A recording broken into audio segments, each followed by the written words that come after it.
Hi, and welcome back to Focal Point AFR Talk, 888-589-8840. Looking at a piece here. I got a soundbite from Rick Santorum to play. If you want to cue that up, Rob, that'll be clip number one, Rick Santorum. And remember, Rick Santorum was an underfunded presidential candidate. The one thing that carried Rick Santorum, he was basically the last guy to drop out. And the reason is because he was the values guy. That's what carried him. He had no money, but his values message resonated with conservatives. Now, I'm looking at a piece here. He was disinvited to speak at Grosse Pointe South High School in Michigan. Maybe you've heard about this. Apparently, he has been re-invited, but students have to get a permission slip from their parents. Now, I want you to think about how bizarre that is. They don't have to get a permission slip from their parents to go get an abortion. They don't have to get a permission slip from their parents to get contraceptives, to go get a pill that causes abortions. They don't have to get any permission from their parents. Their parents don't have to know about it. But if they're going to hear Rick Santorum speak, then the parents have got to be notified, because we cannot let this travesty happen without parental permission. Here's the piece on big government. An errant email to parents suggests that the decision to disinvite former presidential candidate Rick Santorum from a visit to Grosse Pointe South High School in Michigan was likely taken at the behest of staff and not for the technical reasons cited publicly by the school's administration. The high school had canceled the visit earlier in the week over objections to his stance on same-sex marriage. This is homofascism. We see the same thing with Ben Carson. You probably heard today. Ben Carson has stepped out of giving the commencement address at Johns Hopkins because he supports natural marriage. This is homofascism. He was run off the podium, run off the platform, because he believes that marriage is the union of one man and one woman. Here's Rick Santorum. Can't even go speak at a high school because he believes as you and I do. This is homofascism. This is, again, an illustration of the fact that we have got to choose between homosexuality and religious liberty because we cannot have both. Brought you that story yesterday about that florist in the Seattle area. Had an ongoing relationship with this homosexual customer, very friendly, done a lot of work for him in the past. She'd even had homosexual employees, even had gay employees that worked for her. They were treated well by her.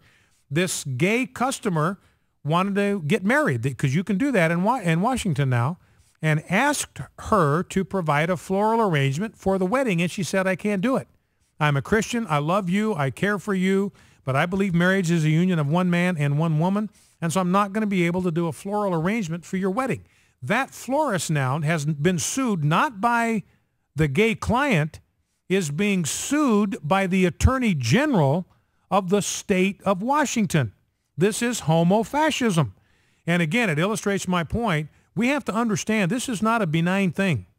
There's no room. Here's the bottom line. There is no room in America for both the homosexual agenda and religious liberty. There's no room for both. One is going to have to give. Every advance homosexual agenda comes at the expense of religious liberty. And Rick Santorum, Ben Carson, this florist in Seattle, cases in point. Anyway, back to my story. Once the cancellation came to light, the school reinstated the visit, but required parental permission to attend. Can you imagine that?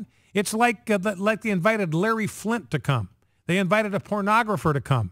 And so they know this is controversial, so we got to make sure parents are signed off on this. That's what this is like, treating him like he's a pornographer. Rick Santorum, claiming the cancellation had been because Santorum had not spoken to a high school audience before, not because of any particular political stance he'd taken. You'd think they'd be honored. Here's somebody that nearly won the nomination of one of the two major political parties to become the next president, and he's chosen our high school to be the first place he speaks. You'd think they would be honored. However, in an email intended to be sent to staff, which was accidentally sent to parents, Principal Matt Outlaw, interesting name for a principal, Principal Matt Outlaw, thanked staff members who had shared additional information about the potential speaker prior to the decision. Outlaw did not specify in the email the nature of that additional information, but one student told the Detroit News that teachers had called Santorum a bigot and a racist, and that apparently is why he was axed from this high school, and only under pressure was he readmitted, and then you had to get parental permission.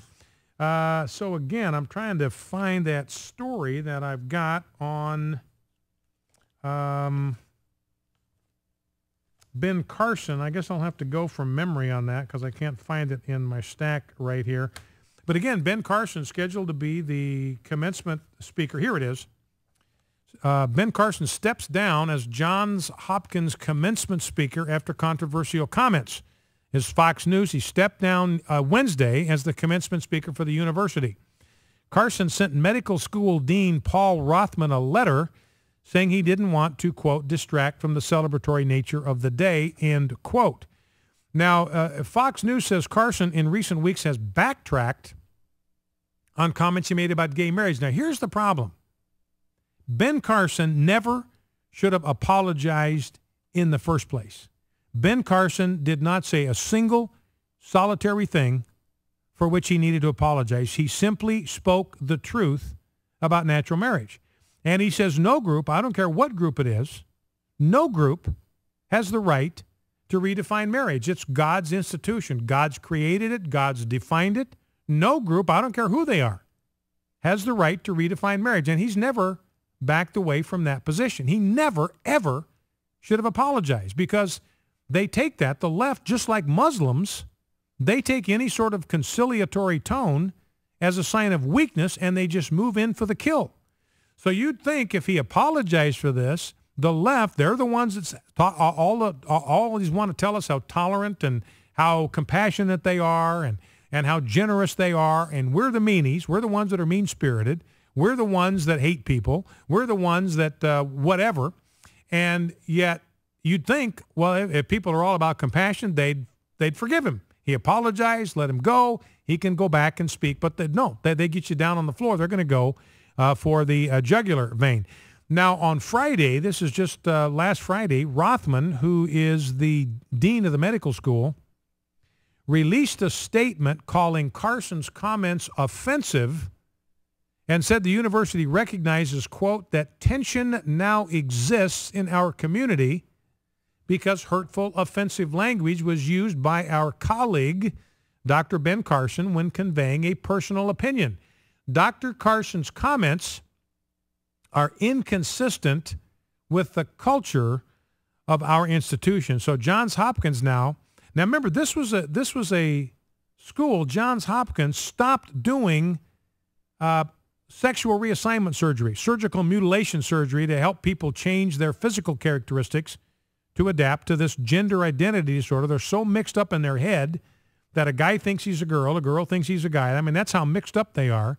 Complete confusion. That's still considered mental illness by the American Psychiatric Association. Johns Hopkins was doing these surgeries, and they finally decided to quit. They said, look, this is not helping people. It's hurting people. We're actually damaging people by going along with their gender identity disorder. That's Johns Hopkins. Now they're saying, look, it's a part of the culture of our institution to be for sodomy-based marriage. That is now part of the culture of this institution. And if you don't believe in sodomy-based marriage, you're not prepared to endorse and sanction sodomy-based marriage, you have no place in this institution. And Carson also stepped down as the speaker for the Johns Hopkins University School of Education diploma ceremony. So we're getting to the point. I don't know what the emblem would be. Remember when the Jews in Nazi Germany, they had to wear a yellow Star of David on their sleeve? I mean, we're getting to the point now where that's what they're going to make us do. I don't know what the symbol would be. I have to think about that. We're getting to the point where these homofascists are going to force us to wear on our sleeves some kind of identifying marker so people will know who the racists and the homophobes and the bigots are and can stay away from them. Now, let's play the Rick Santorum clip. He's on with Bill O'Reilly talking about gay marriage. I mean, Bill O'Reilly's gone on gay marriage. Glenn Beck, by the way, we'll play the soundbite for you tomorrow. Glenn Beck is completely gone on the issue of natural marriage. He's gone. He's out of here. He's not with us any longer on these values issues. And so Bill O'Reilly, the one that calls us Bible thumpers, he's got a Bible thumper on, Rick Santorum. Rick Santorum's a guy that's a Bible thumper, is a Neanderthal, a Cro-Magnon, according to Bill O'Reilly. But it gives him an opportunity to explain why he opposes gay marriage. Here's the exchange. Well, the number one reason is because marriage is the union of a man and the woman for the purpose of coming together to build a building block for society and having children. Marriage there are lots of aspects of marriage. Romantic love is an aspect of marriage, but it's more than that. Every civilization in the history of man has guarded marriage and celebrated marriage because it is the one thing that has society continue. And if marriages go away, then you don't have stable families raising the next generation. And if you look at places that in fact have gone through and changed their definition of marriage, what you have seen is lower birth rates. What you have seen is lower marriage rates. What you have seen is problems that come from that. So the biggest issue is we need to encourage men and women to come together and form stable families and have children so society can continue. Right. Because now, if that doesn't happen, devil's advocate here. So Rick Santorum, and I think that's a very, very good explanation. Remember, Bill O'Reilly is the one that's saying all these people do is thump their Bibles. That's all they do. And you can't win an argument if that's all you do is thump your Bible. Well, here's Rick Santorum, very capable, articulate defense of the institution of marriage, didn't refer to the Bible once. That's where Bill O'Reilly is the guy that's ignorant and blind on this, because apparently he is so clueless, he is so uneducated about what the pro-family has done to defend the institution of marriage that he simply has no idea that the Bible is not the only thing that we rely on. And you notice what Rick Santorum emphasized is that marriage is the building block of civilization. Man-woman marriage is the building block of civilization because that is the only place that children come from. Where do you get children? Where do you get the next generation of citizens? They come from man-woman marriages. That's where they come from. It's the incubator for the next generation of citizens. And he makes the point, if you look at places like in Europe where they've had gay marriage for over a decade now, what happens is the institution of marriage itself loses value. It's just like what counterfeit currency does to the value of the money in your wallet. It lowers its value. When you endorse counterfeit marriages, it reduces the currency, the value of marriage. So what happens in these places, fewer people get married, so you have more people cohabiting. They're still doing what couples do, still bringing children into the world, but now they're coming into these notoriously unstable and temporary environments. Focal Point AFR Talk.